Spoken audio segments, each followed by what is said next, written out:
Hello everyone. Saturday would not be complete unless I threw a wrench in something. So today I'm going to throw a wrench in the spokes of unconditional love. When you look at the world vibrationally, love is an identical vibration to appreciation, and appreciation is nothing more than pure positive focus. So it can be said that unconditional love is the very same thing as positive focus that is not conditioned upon something that the person is looking at. In other words, unconditional love is the same as unconditional positive focus. Unconditional love is positive focus or appreciation that is not conditioned upon how someone else acts. Now it's time to get real for a minute. How many of us on this earth truly feel capable of doing this? How many of us are truly capable of focusing purely positively towards the person that has a gun pointed at our face? How many of us are truly feeling capable currently of focusing positively towards the person who steals a little child off of a city sidewalk and cuts them into pieces? How many of us are capable of focusing positively towards war? Not many. But this shouldn't make us feel bad. Do you want to know why? Unconditional love is the exact same vibration as true enlightenment. We know how difficult it is to reach enlightenment. It is a lifelong practice, if not a multi-lifetime practice for most beings. And we also know that enlightenment is not a goal that we reach. Instead, it is a horizon line that continues to move further into the future with every desire that we have and with every new perspective that we are introduced to. It is the same with unconditional love. Unconditional love is a practice. It is not a state we achieve and then are done practicing. There is no retirement from the practice of unconditional love. And the minute you think you've reached it, you will find yourself in yet another situation where you are challenged to find alignment with it. There are beings who have achieved the experience of enlightenment and who spend their lives dedicated to maintaining that alignment with the experience of enlightenment. In the same way that there are beings who have experienced what unconditional love is, and who have dedicated their lives to staying in alignment with that experience of unconditional love. But there is no such thing as a being that is physically incarnated who is permanently in a state of enlightenment. The same as there is no such thing as a being who is permanently physically incarnated and permanently in a state of unconditional love. You see, if we reach the state of permanent enlightenment or the state of permanent unconditional love, same thing, there would be no reason for us to be physically incarnated here. Because if a person could truly feel unconditional love 24 hours a day, there would be no further contrast for this person to experience. And if there is no further contrast for a person to experience, no desires are born from within them. And if no desires are born from within them, there is no expansion which is being satisfied universally through that being. And thus, there is no reason for them to be incarnated here. So for you to reach a state of 100% unconditional love would be to defy your own expansion and defy the expansion of this universe. In the spiritual community, unconditional love is a standard that we hold ourselves to. It is a standard that is no different than expecting ourselves to be enlightened. When we are not yet enlightened, asking ourselves to be enlightened is the same as asking ourselves to lie to ourselves in favor of pretending, in favor of acting like we think an enlightened person should act. Asking ourselves, or others, to be unconditionally loving is no different than expecting ourselves to lie to ourselves about how we really feel, and instead act like we think an unconditionally loving person should act. We strip the genuineness out of ourselves and expect ourselves to pretend so we can maintain the lie that we are the spiritual people we think we should be. All the while, we send ourselves a very damaging message. We send ourselves the message that we are not good enough. You cannot lie to yourself no matter how hard you try. Deep inside you know you don't actually feel unconditionally loving and good about another person. But you think a truly spiritual person should feel unconditionally loving, and so even if you go through the motions of appearing to be unconditionally loving, inside you feel like a fraud. You are acutely aware of your own shortcomings.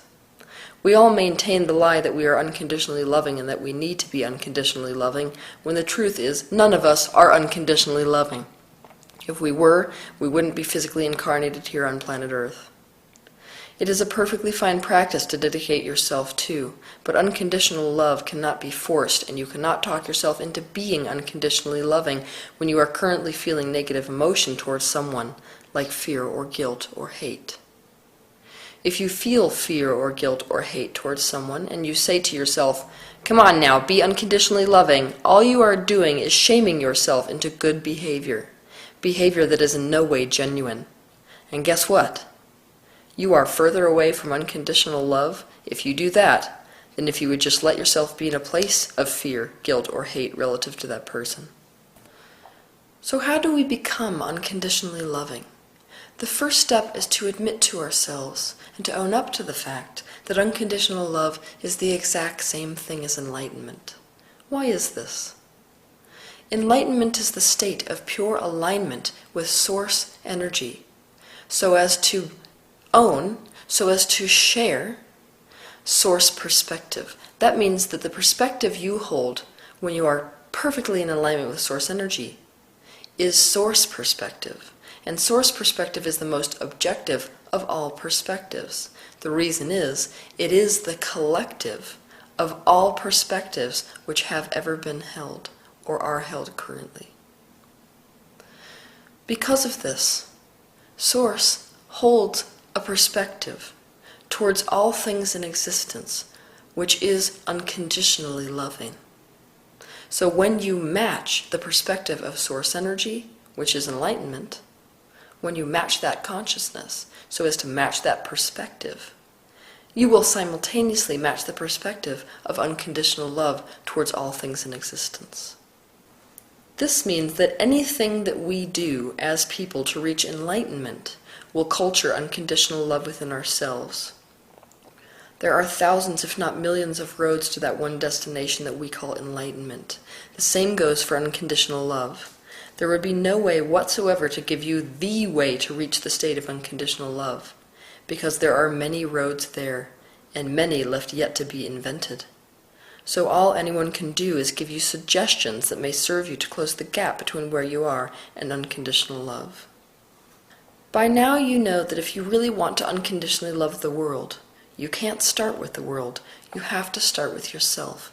And the first step to starting with yourself is to get off of your own back and to stop expecting yourself to be unconditionally loving when you aren't. You can't expect yourself to be somewhere other than where you are, and have that be a self-loving state. If you continue to measure yourself next to a destination you haven't reached yet, you will continue to highlight your own shortcomings, and that is not unconditionally loving to yourself. Instead, it is self-hating. You are giving yourself the message that where you are is not okay. Also, all too often, unconditional love becomes the excuse to keep ourselves in self-abusive, painful situations. For example, let's say someone is emotionally abusive to us and we see that they are hurting, and that's why they're hurting us. We have the tendency to tell ourselves to be unconditionally loving to them and stay in that situation despite the fact that we are being abused. But this is not unconditionally loving to ourselves, or to them, ironically. If we allow ourselves to stay in abusive situations, we aren't unconditionally loving ourselves, and remember that part of caring about someone is about fostering their growth. Making sure they are always emotionally comfortable and preventing them from experiencing pain or the consequences of their own actions is the same as denying them growth. Unconditional love is love without limit. And unconditional love is the byproduct of perspective. If your perspective is limited, your love is limited. This means to become unconditionally loving, you must expand your perspective. Question your thoughts instead of blindly believing them. Deliberately choose to think whatever thoughts feel good and focus on whatever makes you feel relief. But be aware that if you feel fear, relief may be an angry thought, and if you feel anger, relief may be a pessimistic thought. Trust your emotions and let yourself think those thoughts without judging whether they are good or bad thoughts to have. You cannot lie to yourself, so make sure to pick thoughts that you actually do believe. If you are the one who controls how you feel by controlling what you focus on about another person, then your emotional state is no longer dependent on what that person does or does not do. Your love, which is positive focus towards them, is not conditioned upon something that they are doing. This is the most important step when it comes to learning how to unconditionally love. Once you take charge of your own emotion and you start thinking thoughts and focusing on things deliberately that make you feel better, you'll find yourself quite quickly in an aspect of positive emotion. And from this place of positive emotion, you can play a little game with yourself. It's called Pretend That You Are Them. I want you to get very deep with this practice, meaning I want you to try to remove yourself from your own perspective and try to live life through their eyes, interacting with you, interacting with the world.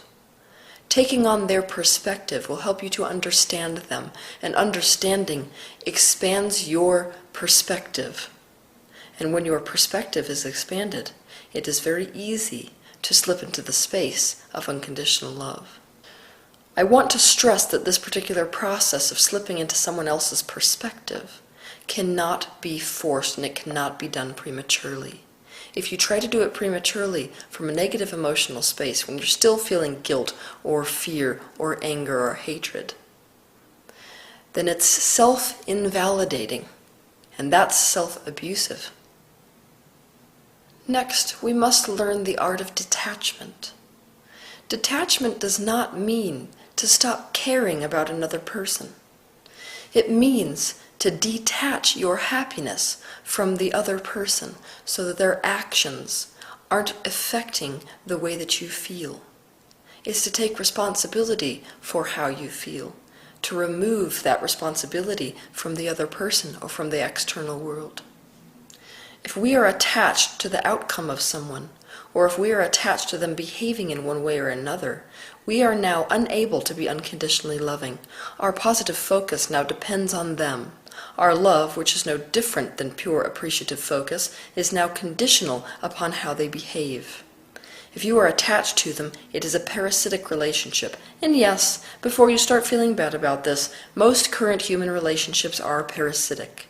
If you are attached to them, it becomes important to control the other person and how they act so that you can be happy.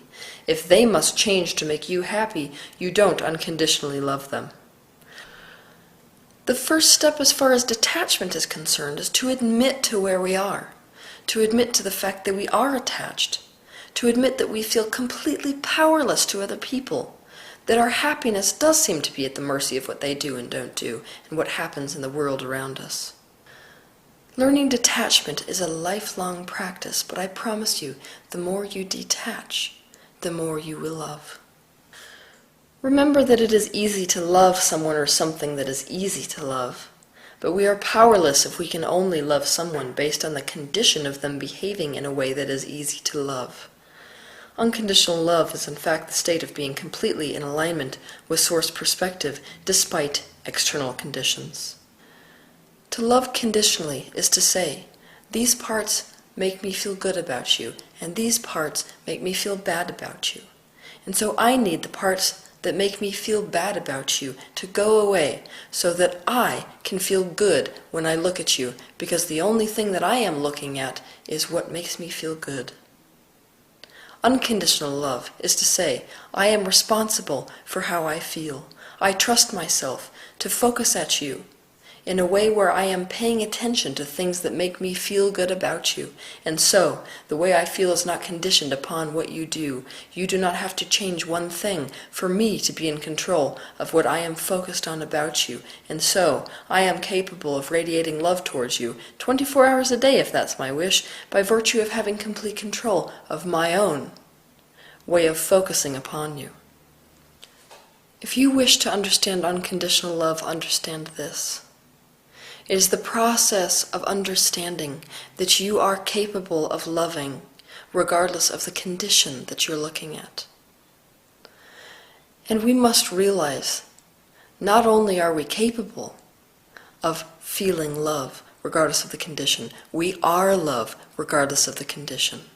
Our lives here are nothing but a process of remembering that very fact. Have a good week.